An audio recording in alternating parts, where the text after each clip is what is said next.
Well, good morning or good afternoon, everybody. Thank you for coming. And for those of you who are watching afterwards, thank you for watching. Saving seeds.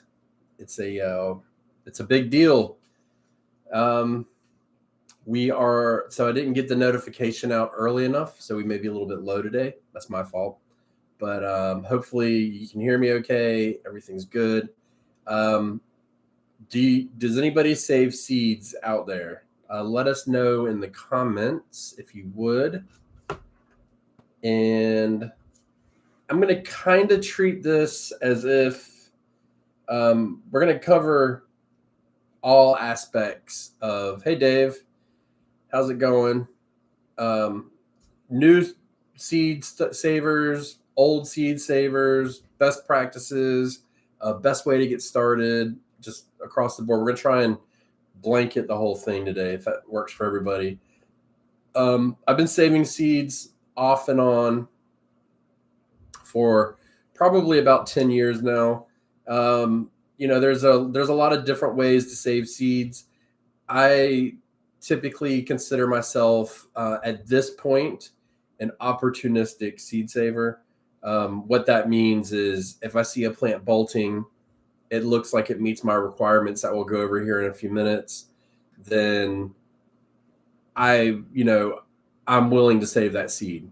The problem with saving seeds is the plant will grow and take up a lot of space. I mean, a lot of space. So it's kind of an issue.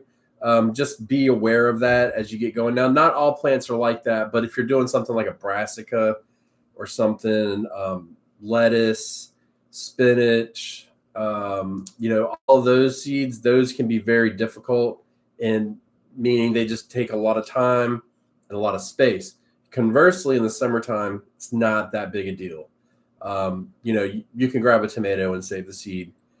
You can grab a squash and save the seed, a bean, and it doesn't take up any extra room. So each season has its differences, and just be aware of that as you get into it. So I see we've got some people that have trickled in. At any time, feel free to ask a question. I don't care. And let us know. Well, actually, I'll put a poll up. How's that? And see if you guys are saving any seeds. Let's see.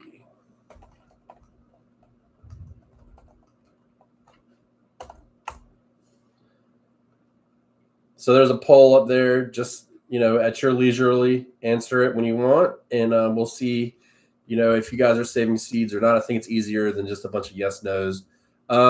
So, this time of year, there's a reason why I wanted to do it right now, because if you are like me and you're just like, hey, I want to be an opportunistic seed saver. You see a plant, you see a cucumber that's overgrown, you see a bean that has obviously gone to full length and is plumping up to where it's not edible. This is a perfect time to save seeds. You just go ahead and grab it and move on. On the other hand, as we get into fall, if you are somewhere in the south and you can grow throughout the winter, then you're going to be coming up into a different kind of seed starting season, or seed saving season, excuse me. I have a feeling I'll get those confused a few times in this live. There's different things to look for. Like you have to wait for the plant to bolt, and then once the plant bolts, it'll shoot the seeds, the seed pods, and then the seeds will grow and they'll plump, and then you got to let them dry and all these things. You don't want to harvest the seed too early, and you don't want to wait too long, because if you wait too long, the plant's going to do what it naturally does. It's going to spread its genetics. The seed pod's going to bust, and then the seeds are going to go out everywhere. And, you can end up, that may be what you want to do, but it works really good for flowers. Just letting them fall, because you're kind of repopulating your flower garden and it's spreading. But you don't want to have 1,000 cabbages starting right in its own place. So I've got a bag of seeds. I said, this came from one plant. Let me get it.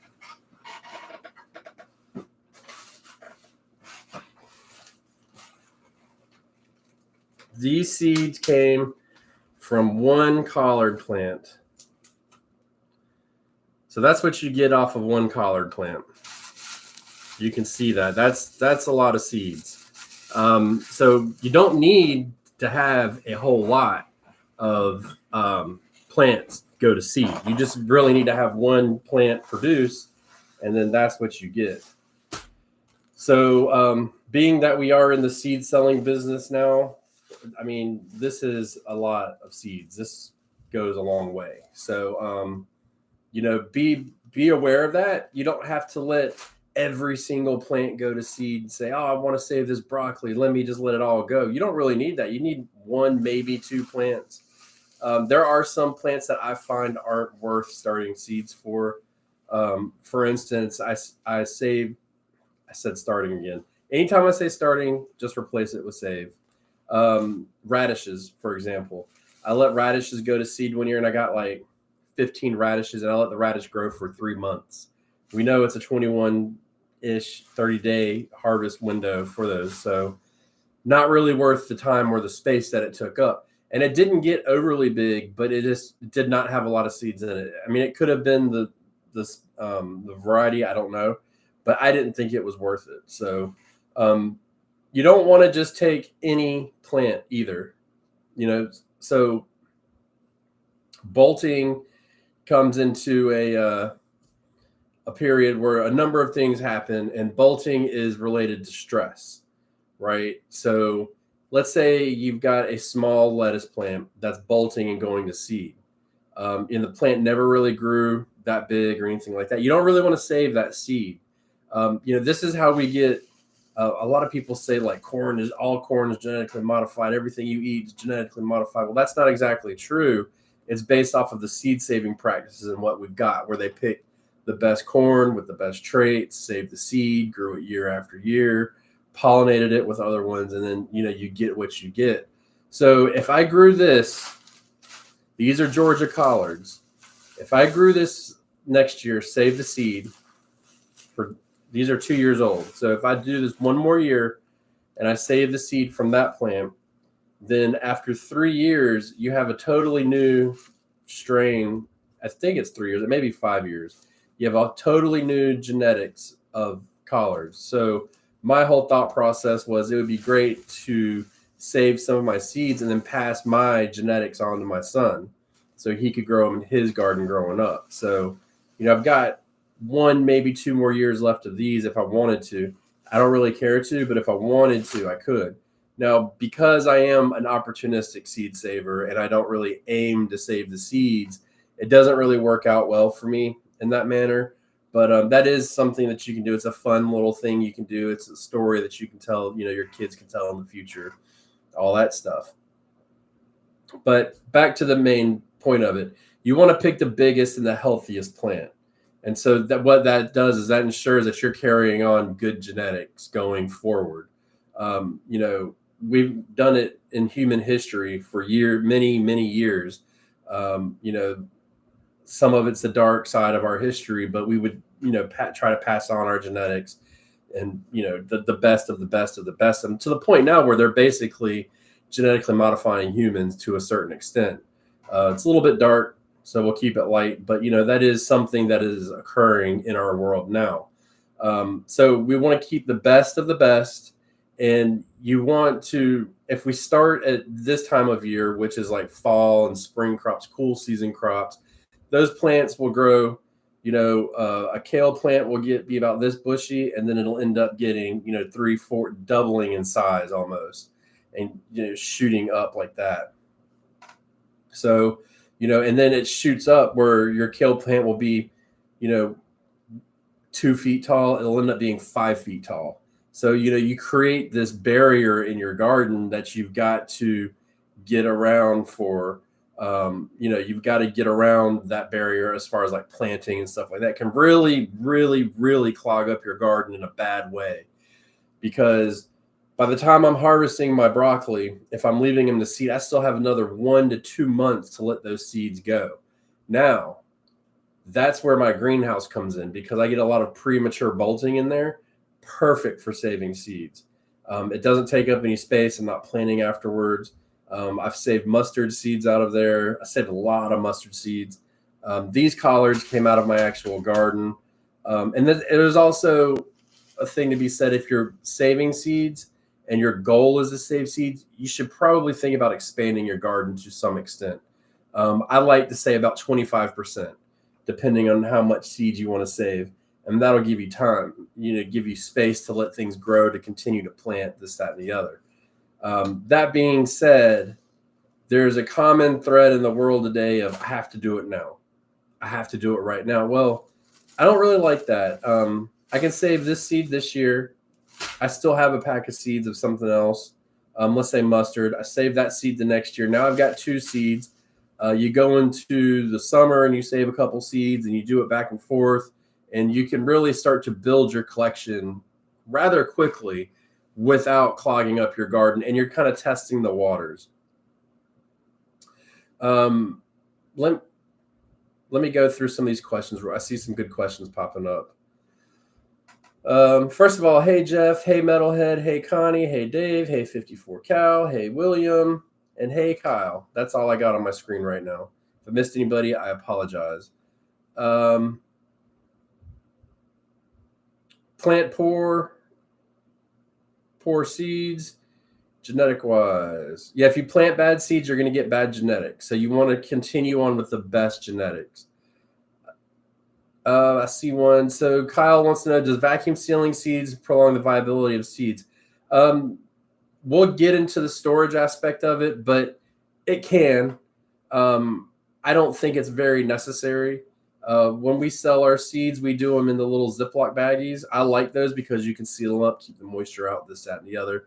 That works fine. Storage of seeds is totally different. And let's go through a timeline and we'll get to that when it comes time to it. What I want to talk about now are the seeds to get you going. These are the seeds that I think everybody should be saving.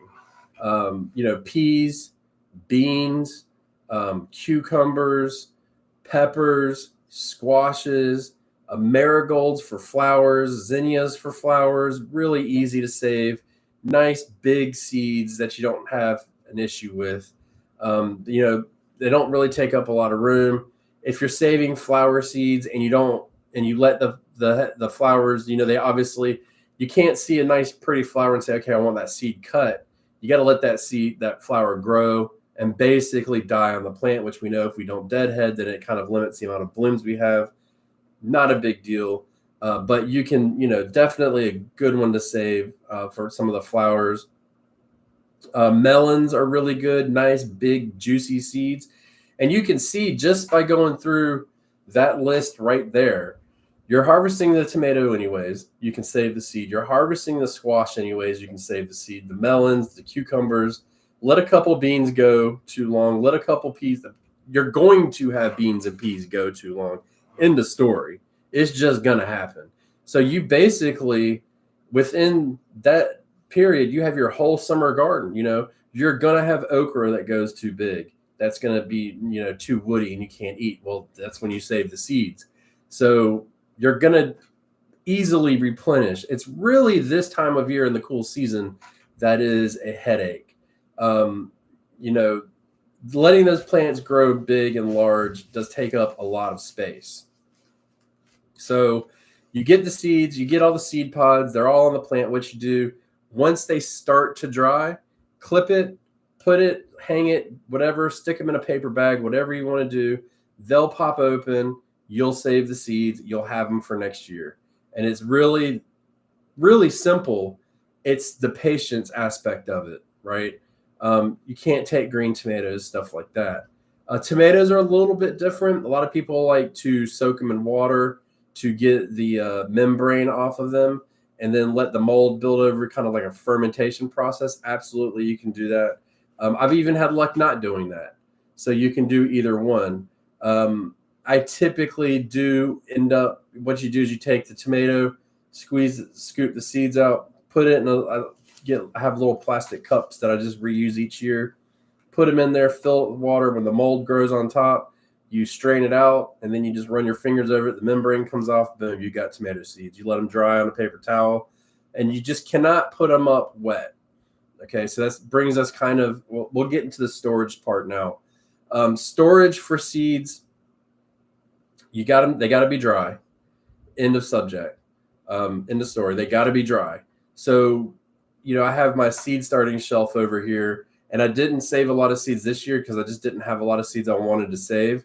But typically what I'll do is I'll have little packets of, like pie tins of seeds set out on them. And this is the time of year in which I will save a majority of my summer seeds if I have some I want to save. And I'll put them on those tins to dry, and I won't pick them up until December, January.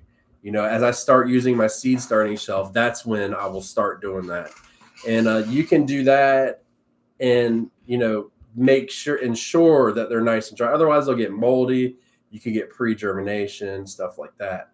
A lot of people use like coin envelopes, paper coin envelopes to store their seeds. So those are good because they let airflow, they wick water away. So you can do stuff like that. It's really helpful. Like I said, we use Ziploc bags because we let them sit for so long. And when you're getting an amount of seeds like this, where are you going to put them in? So we just use these if we get a lot of seeds, or we will just jam a bunch into a coin envelope, or we'll use a little Ziploc bags about yay big, like what we sell our seeds in. So we'll do that. And then you just keep them dark and cool. You can put them in the refrigerator if you want long-term storage, but if I'm saving a seed, typically I'll be saving a new seed every year. Every year I'll be doing it. So I just kind of will consistently be putting seeds in the ground, saving leftover seeds. We know that if we buy packs of seeds, most of them will stay viable for a few years just in a box or something, nothing crazy.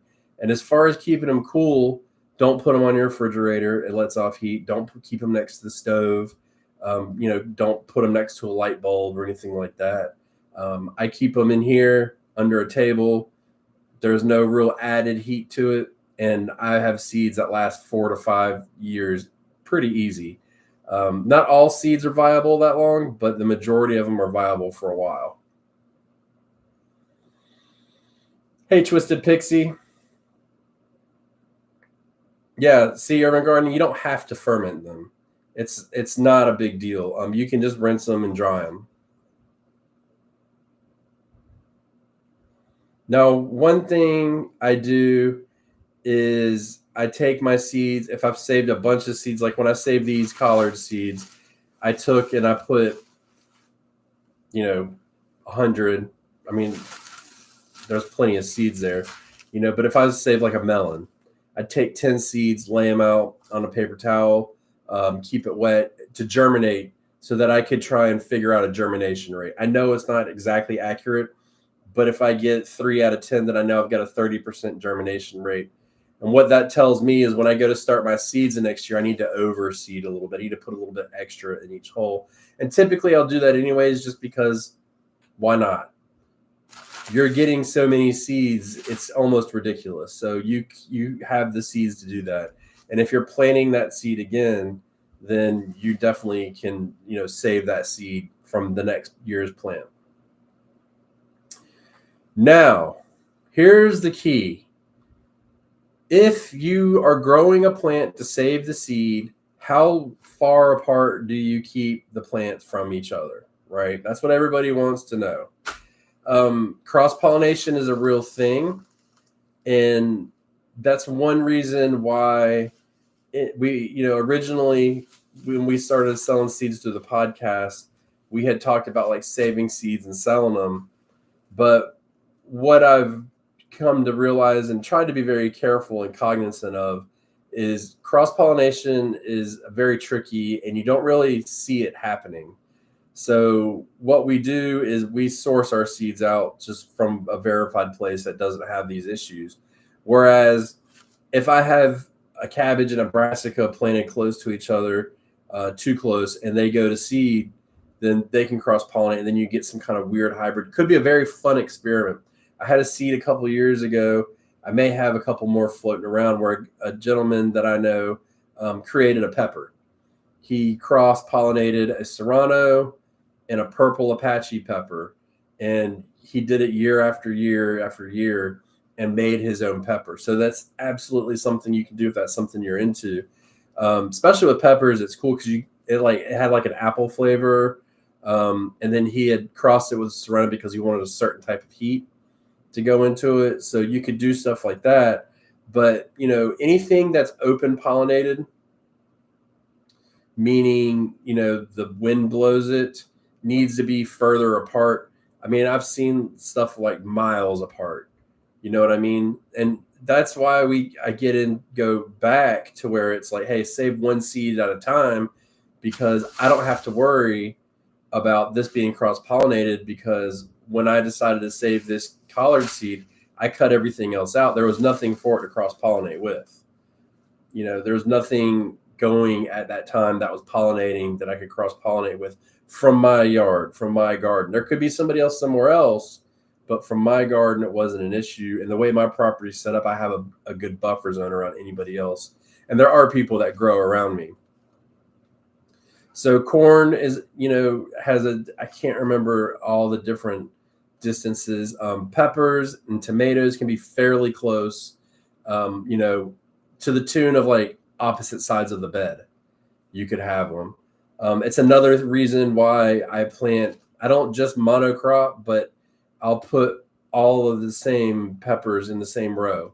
I'll put all of the same tomatoes in the same bed. I usually, if there's a tomato that I know I want to save the seed for, I don't intermix it within the same bed of that tomato.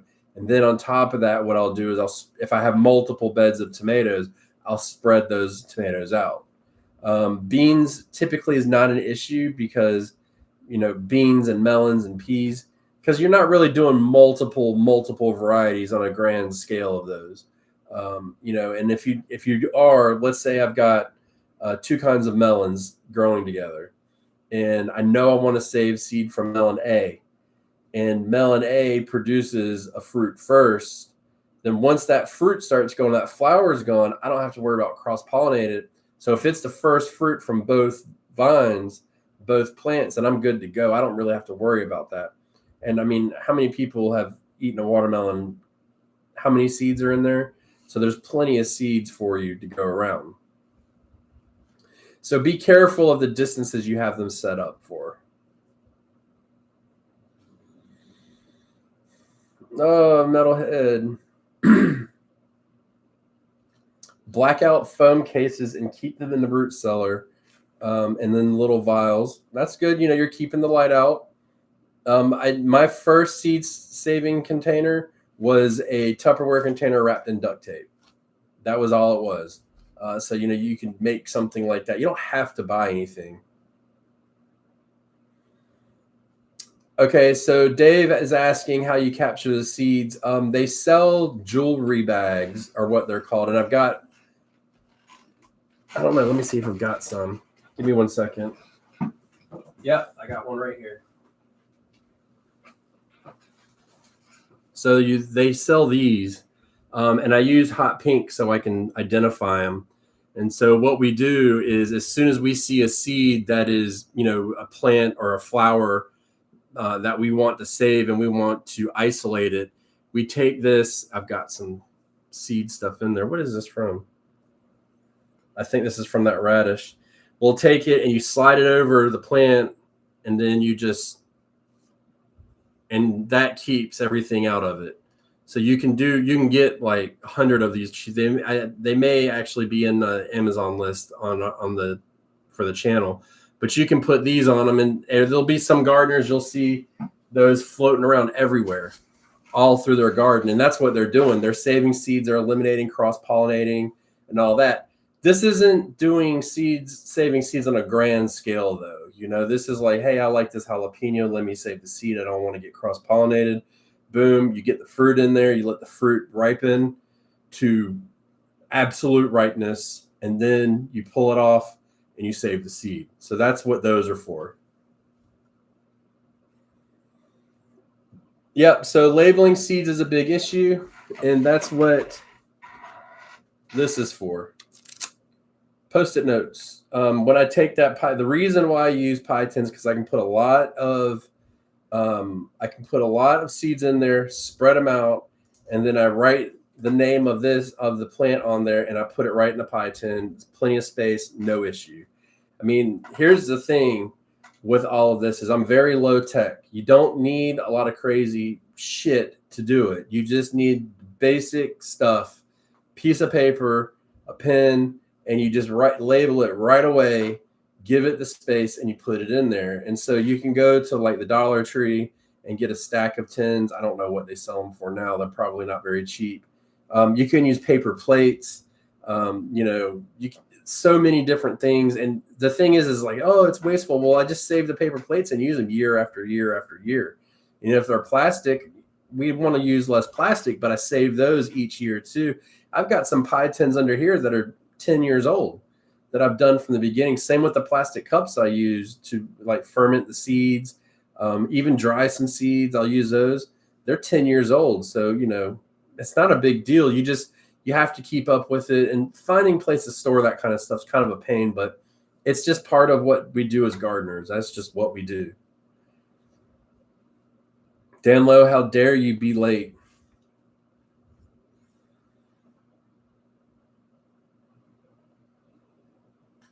Yeah, a Sharpie on a paper towel works too.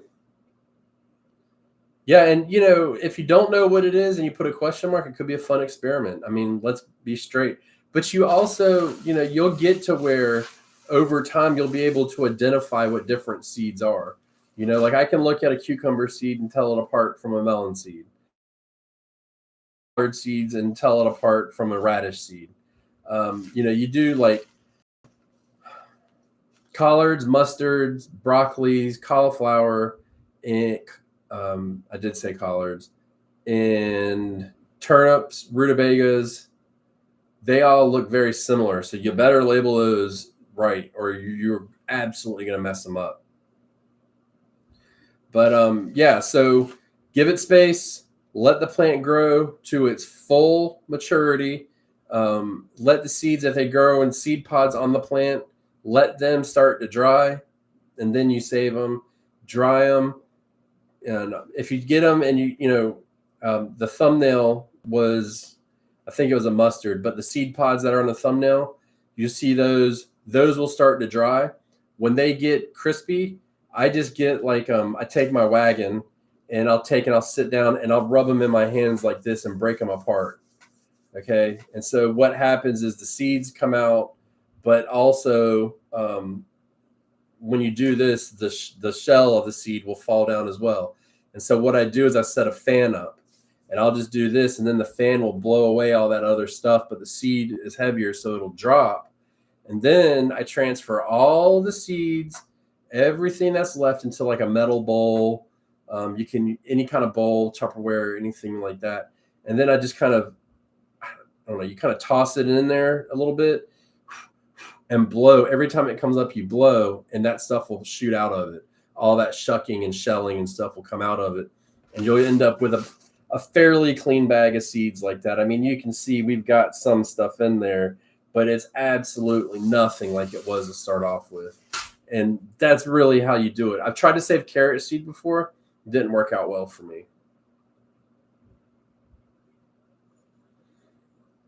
Yeah, Oak Knob. So if you've got a bunch of beans, I mean, beans are really easy. They're like, if you've never saved a seed before, number one seed to save. You just have to make sure that those beans are fat and unedible in there. And if you don't, then you have to, if they're not, then you've got to kind of, you can't save the seed. So they need to be well matured to where like generally the fruit or the vegetable, whatever, is not edible at all.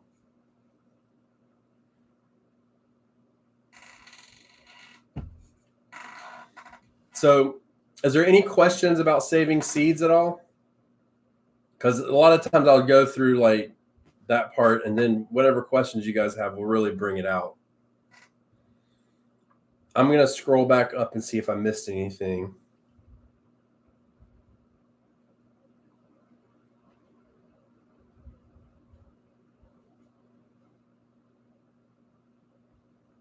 You don't save seeds, Jeff?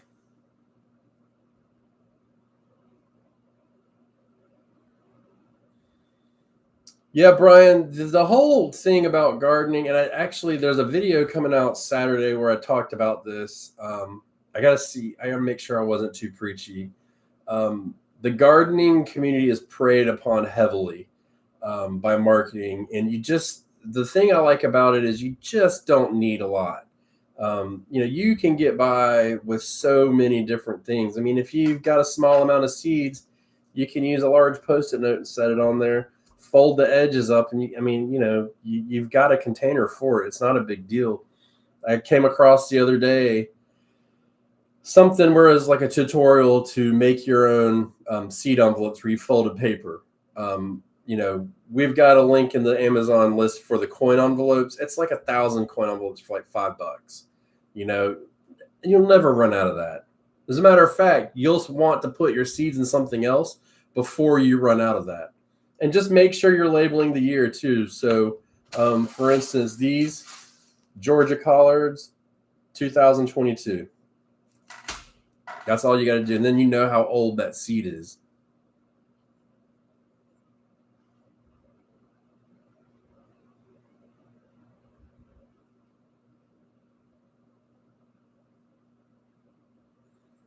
But Dave, Dave had some cross pollination. You may end up getting a really good pepper.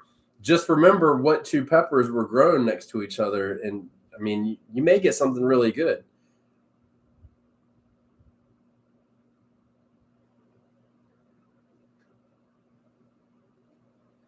Yeah, urban gardening, you just didn't dry it out. So if you save the brassica seeds, you typically let them sit in that pod until that pod is dry and crispy. And then you know that it's dry. But once you do that and like I told you, you get it all cleaned up so it looks like this, then what you do is you just leave it out for a week or two and just let the air go. And since there's so many in here, what I would do is every time I walk by, I just run my finger around it. Or, if I had something else, I'd pick it up and just kind of shake them around so they just don't stick to each other. Funny story, the first time I got a Seminole pumpkin seed, somebody sent me some pumpkin seeds from Florida. And when they sent them, by the time I got them, they were moldy. And I was like, man, sorry, and I sent him a picture and he's like, oh, I'll send you more. I was like, man, don't worry about it. I'll get some if you recommend them. Now you can see I clearly like them because they're growing in my garden year after year. But he packed them in there and he packed them in tight. And it just, in the couple days it took to get here, they molded. So it does not take long and it doesn't hurt to let them sit out and dry. And that's why I use my seed starting shelf, because I already have a fan that I can turn on to keep the air moving around it to get that moisture away.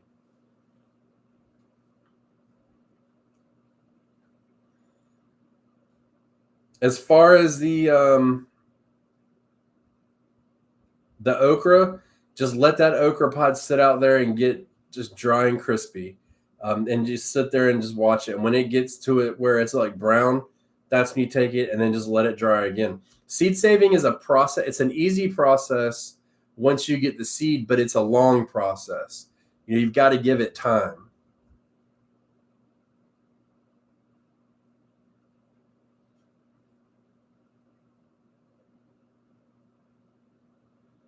Brian, are you referring to anything going south, like germination wise? Is that what, like, your germination rates, or if you're going to get a good fruit out of it the next year, or what?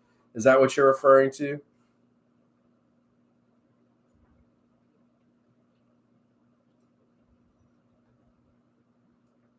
Yeah, Dave, you can put a light bulb on it and dry it too. Some people, I don't recommend it, but they'll put them in the oven. Well, actually, it doesn't matter. You put them in the oven, but you just leave the light on in the oven. You don't even turn the oven on. You leave the light on, and that will give it enough heat to dry it off. We've done stuff where we put on top of our refrigerator, and the refrigerator it produces heat itself. If you put your hand on top, you can feel the heat. Right.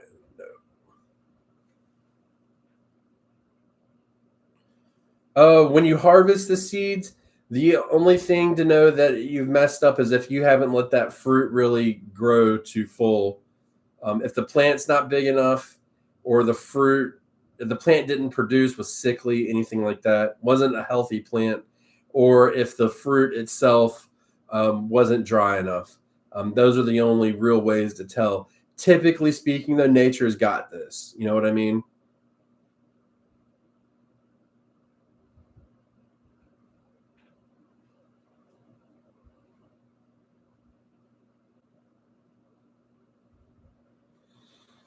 Hey, Cherry, excuse me. Cherry parfait, that sounds good. Pak choy, go to seed earlobe. And now I have a few that grew to mature now. I seem to be letting things in the green family go to seed more often. Sounds to me like you're an opportunistic seed saver, which is exactly what I am.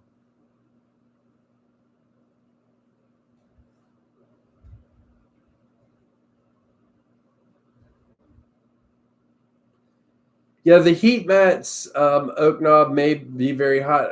You know, I wouldn't overthink it. I I would literally just lay them out on a tray. Everybody's got a baking sheet. You can lay them out on a baking sheet. You could do a lot. You could get a okay.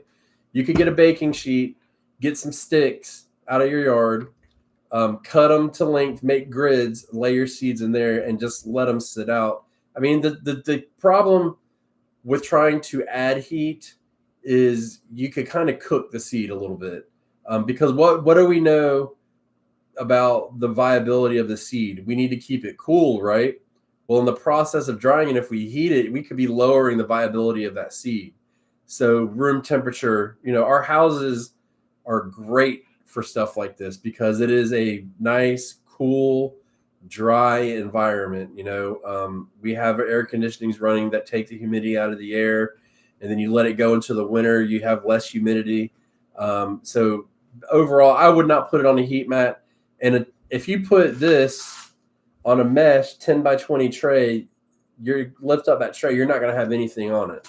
It's all going to fall through. But again, if you're saving melons or something like that, absolutely, it'll work just fine. Yeah, I was wondering what the earlobe was. It kind of threw me off. Just that talk to text maybe got you.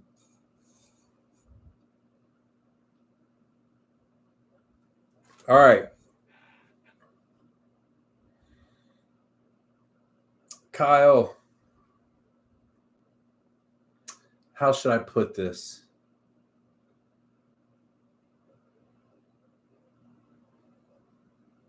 No, there are no patent concerns. No. How's that? No, seriously, there's some, but I mean, are you selling them? Are you marketing them to sell?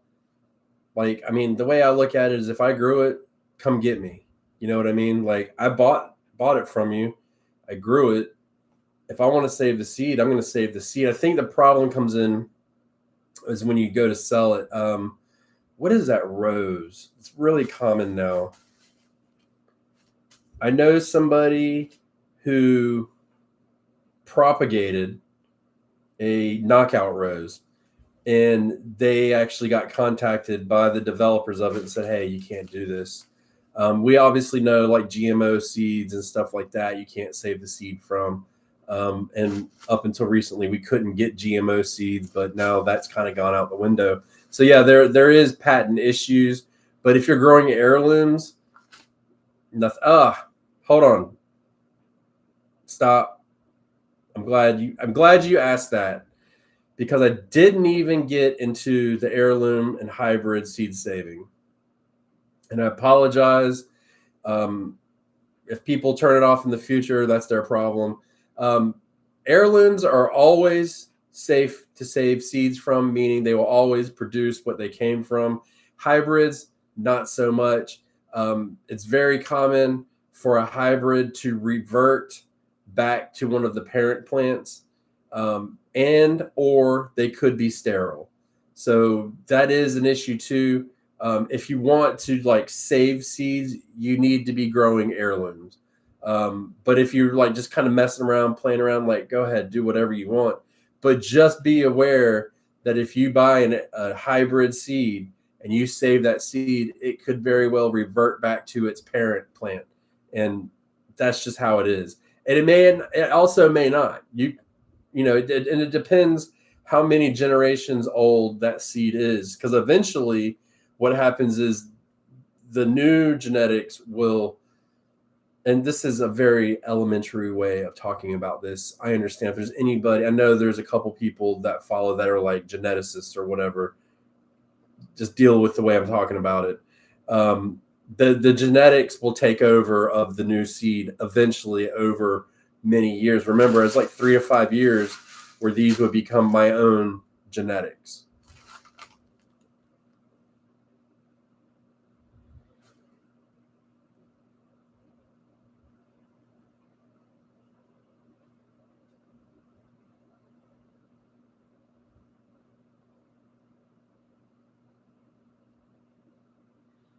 Is that what it's called, cherry parfait? Winnowing? I couldn't think of the term.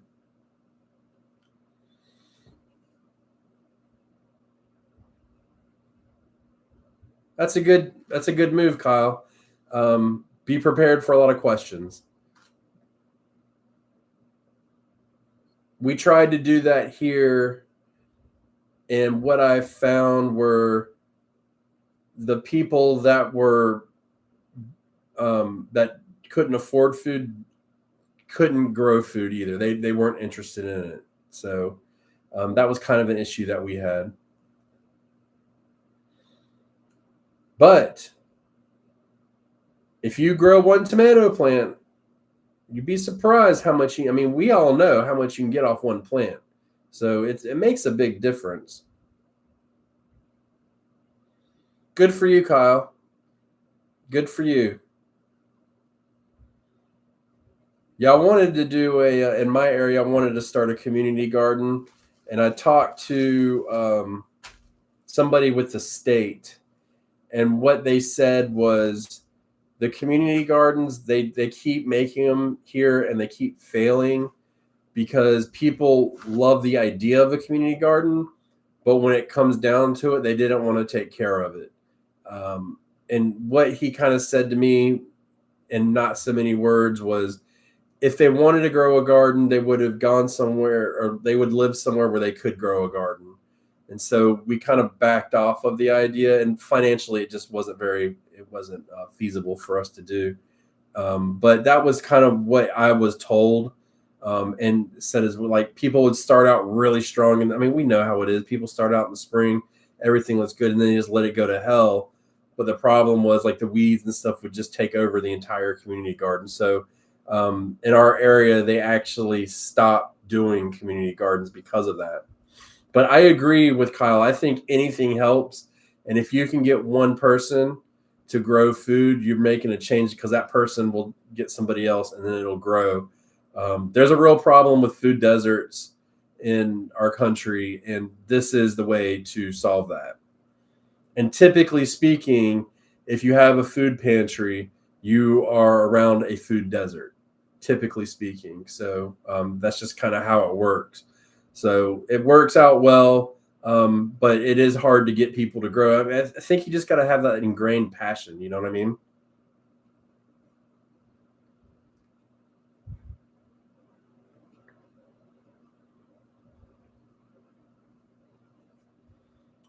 Yeah.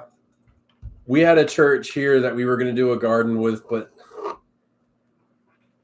the church wanted to sell the produce and I wanted to give it away. So we came at odds. And then we were talking about putting in a bee yard at a church, and it was the same thing. So we backed off of it totally. But we would be interested. And I know people that work for the church that have gardens and to solely donate their food. That's it, because they get so much out of their garden. I think it's a great aspect.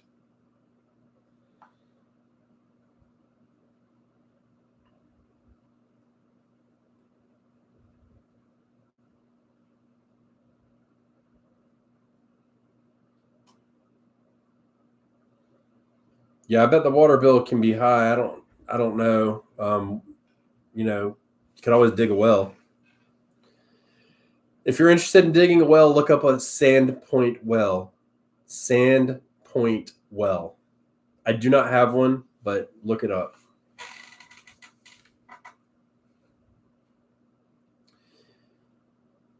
Yeah, Kyle, they will take what we usually do in the wild garden is we do plant a row. So we take a row and then we donate whatever comes out of that row to a food pantry.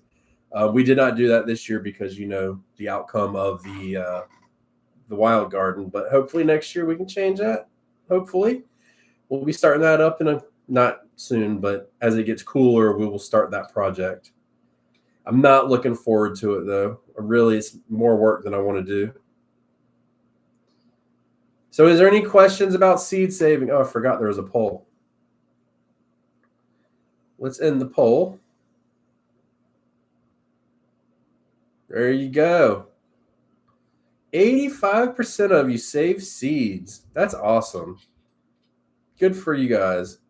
And the 14% that don't worry, don't let it bother you. You ain't got to save seeds. I typically save seeds. I save seeds for 2 years and I take a year off typically. I like to kind of work through all of my seeds. Like I've been on a mission this year to plant all of my old seeds and kind of clear out my container. I'll show you the box that I use for my seeds.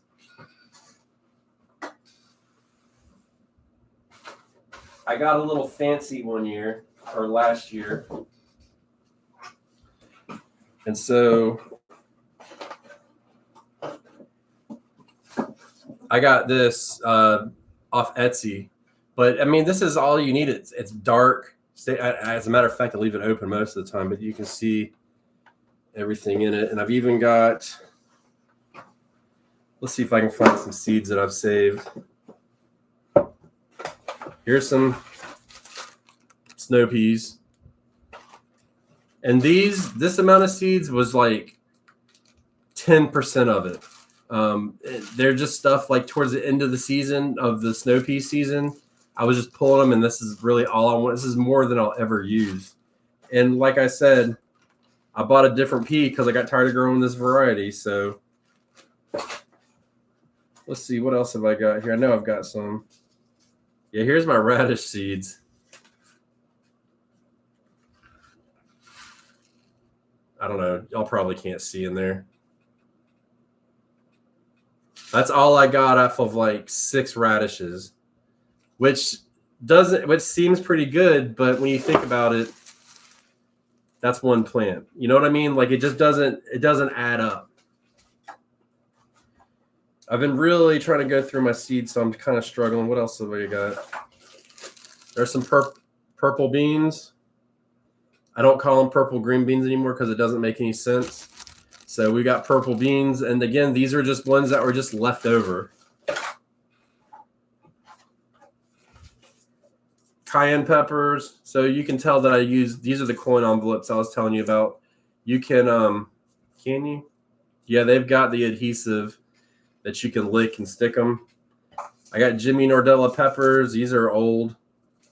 And I've got a little bit of edamame from a couple years ago. I should grow these next year. I don't know how many plants I can get. I've got like 10 seeds in here. Yeah, I got 10 seeds in here. And the thing is you may not think that's a lot, but if I grow 10, I can save a couple soybeans off of each plant. I've got another stock of seeds. I've got a lot in here, actually. Look at me. Lipstick peppers. These are really good. Lots and lots of lipstick peppers. So you can see, I mean, I'll never have to buy another lipstick pepper again. Look, I'm doing show and tell, and I'm making a huge mess.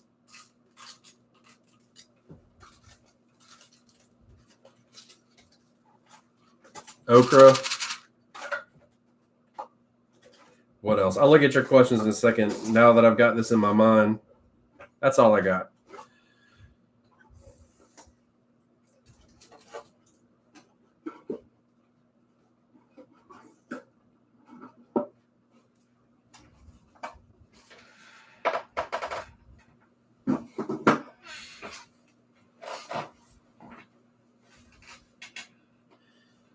Yeah, Brian. I mean, the thing is, the way I look at it, like, look at this. Let me find.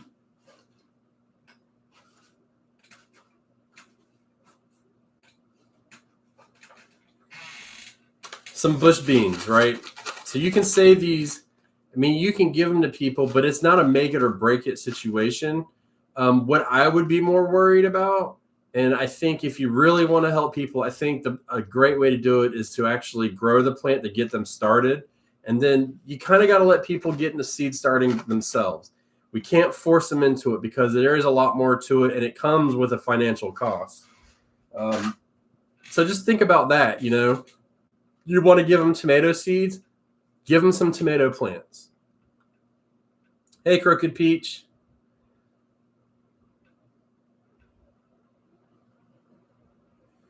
Good for you, Cherry Parfait.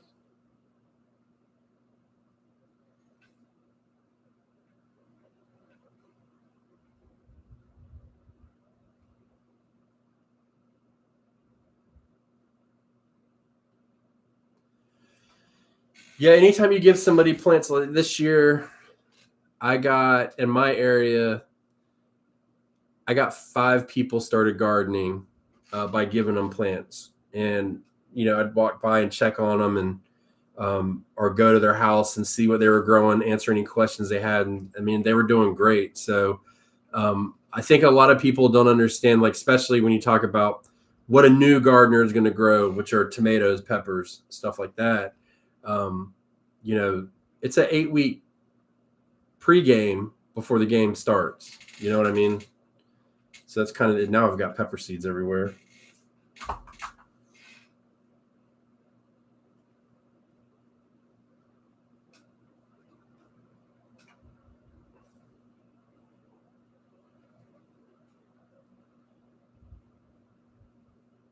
I'm reading comments. That's why I'm sitting here quiet.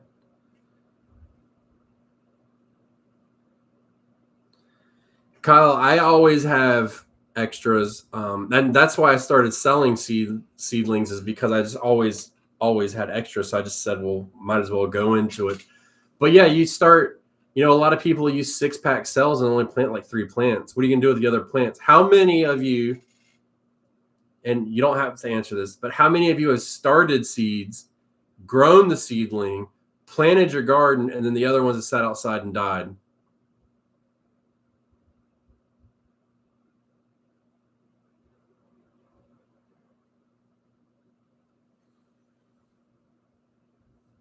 Yeah, see, always do it. I mean, it happens, and it's one of those things, and it's hard to manage. But one other thing, if you're saving seeds, make sure that it's got enough space to grow. There was a trend a couple years ago with people growing peppers in cans. You could save seeds from that, but I just don't feel like you're getting the best pepper plant you could.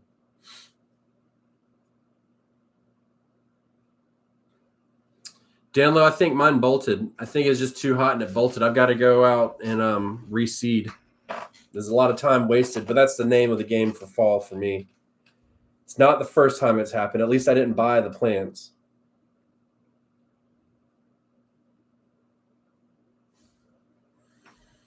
All right. So we come to the point now. We've done seed saving. Does anybody remember what we decided the next one would be last week? I didn't. I didn't write it down.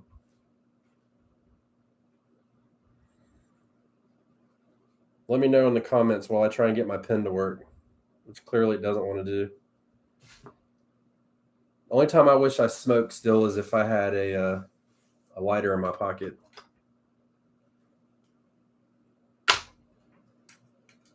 And I know the reminder didn't go out early enough, and I apologize for that.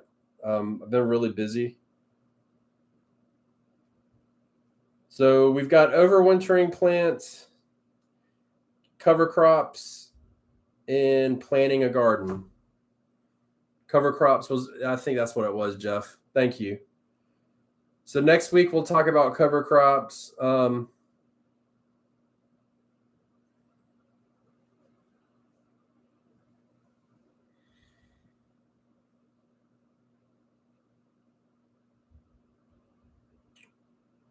Cherry Parfait. Once you get started raising plants from seed, yeah, I actually started saving seed from like marigolds and stuff before and just like left them outside. But I agree with you. I think it's a multi-step process. It's, gardening is I'm going to start growing.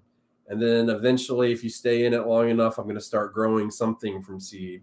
And then you get to the point where you're like, I'm going to grow everything from seed. I'm not even going to buy any plants. I haven't bought a starter plant in 6 years now, I think.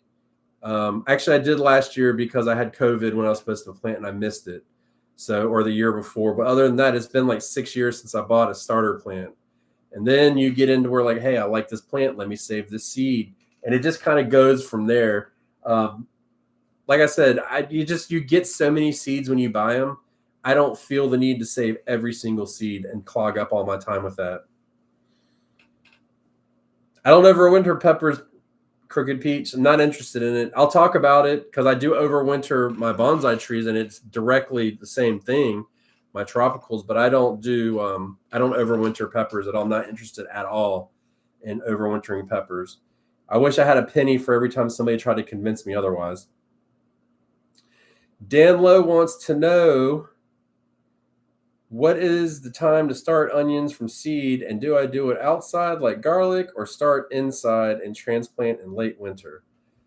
All right, Dan Lowe, I'm going to do you a solid. I'm going to pull up a seed starting chart that I made that should be close to your area because I like you.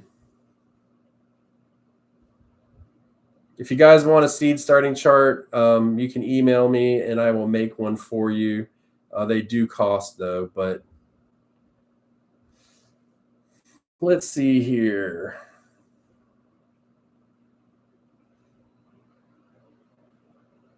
Nope, not that one. Give me a second. There it is.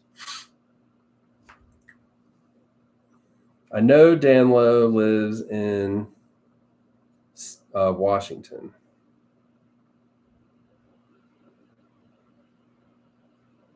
Dan Lowe, when's your frost? What are your frost dates?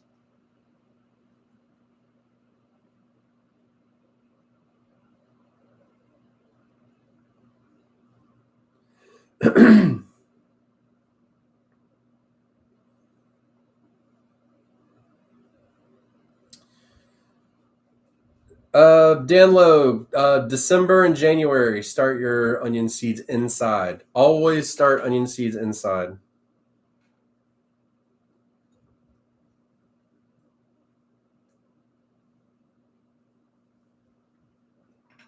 Cherry Parfait, your zone doesn't matter. It's all about your frost date. I just saw this. Where's my phone? So in my older age, I'm not as old as you probably think I am. I have gotten to where I especially in this industry, I don't spend money where I don't think good information is being spread. And I saw this the other day. And I want you guys' opinion. Let me pull it up. Let me find it. Bada bing.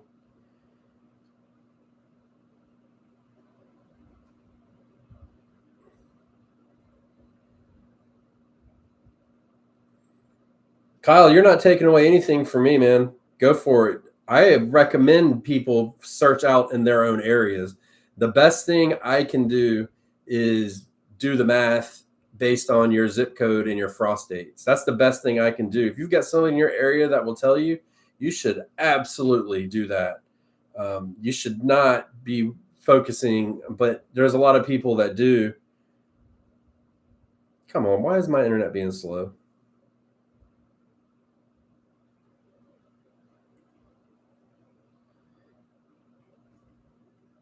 So Ferry Morris Seed the other day made this post. Come on. Made a post like this. And they said, and let's see, zone 6 and 7. Anybody here in zone 6 and 7?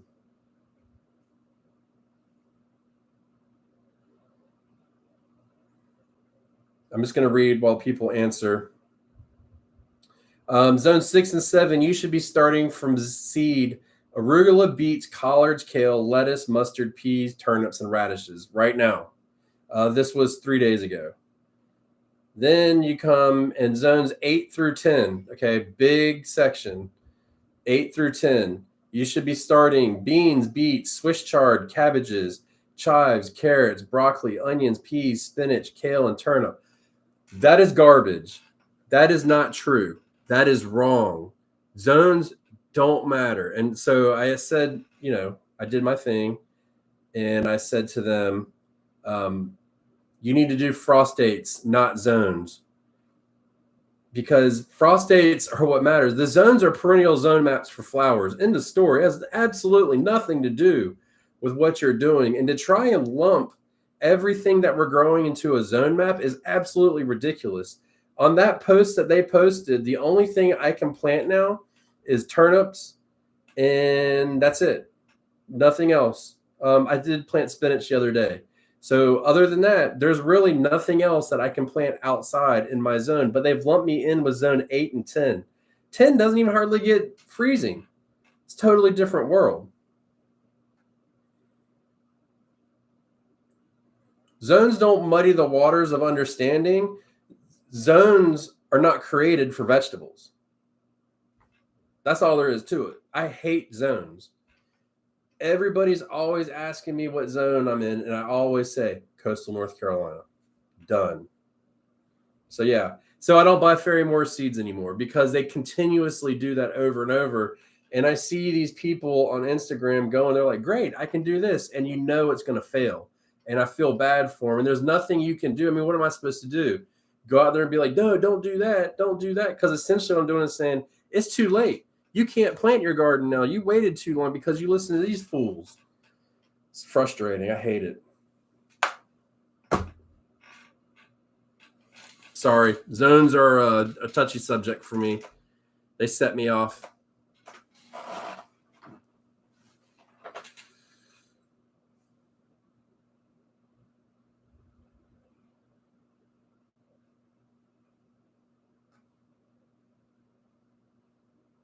Yeah, we had we went to zone 8B and we had 7B temperatures last winter.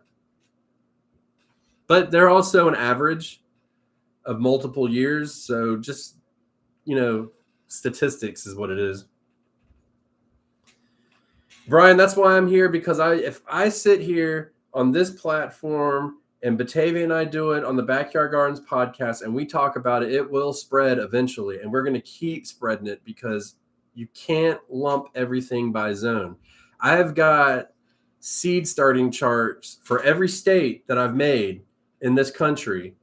And the zones, in the same state, same zones, totally different growing times. It's all math. That's all it is. It's math.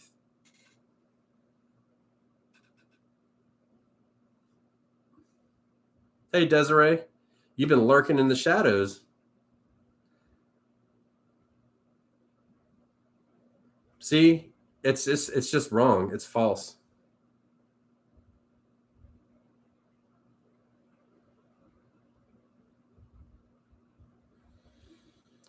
Crooked Peach, that's it's one of those things that I feel like you've got to work out for yourself, and you start to realize at a point in your garden where the zone doesn't really make a difference. Like I was really nervous when I came out and I said it the first time on here on YouTube, and I was like, zones don't matter. You're wasting your time.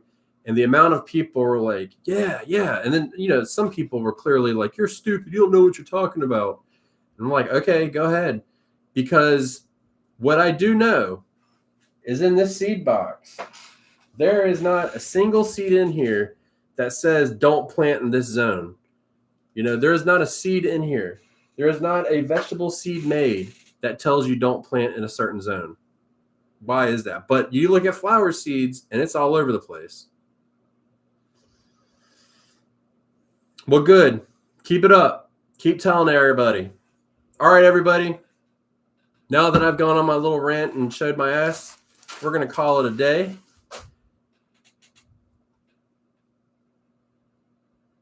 Jeff, that's a good way to look at it too.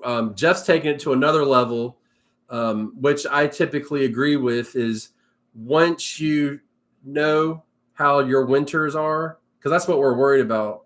All of these plants, you know what will grow, what won't, and you start to figure it out. And it's just like Jeff said, 20 degrees. Now, there's a big asterisk behind that 20 degrees, and we can get into that another day if you guys want. But plants can definitely take that. Certain plants can. And once you know that, that stuff doesn't even matter.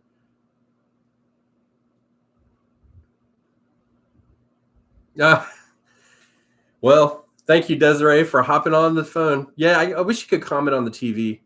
But everybody have a fantastic day. Wednesday, we'll do cover crops. If you're not interested in cover crops, come check it out, because you may end up being interested in them. It adds a level of complexity, but it can really help your garden and other things around your garden dramatically. If you've watched the channel, that I've done cover crops, and I'm doing them, and I'm going to continue. And as a matter of fact, I'm working into making a perennial, like a self-seeding cover crop area, just because of the pollinators and stuff like that. So come check that out Wednesday. We'll talk about it. And yeah, I got a couple weird videos coming up. So tomorrow is going to be a greenhouse video, and then Saturday is like my mindset about homesteading. So and which is absolutely, like, the biggest part of my homestead is my garden. Everything else kind of supports it, but the biggest part of it is the garden. So if you're interested in that, that'll be out Saturday if I can get it edited in time. So other than that, everybody have a fantastic week, and you'll see me tomorrow morning, but I'll see you next Wednesday. Have a good one. And check out the Backyard Gardens podcast. Comes out tomorrow. Anywhere you listen to your podcasts, they come out every Thursday. So check them out.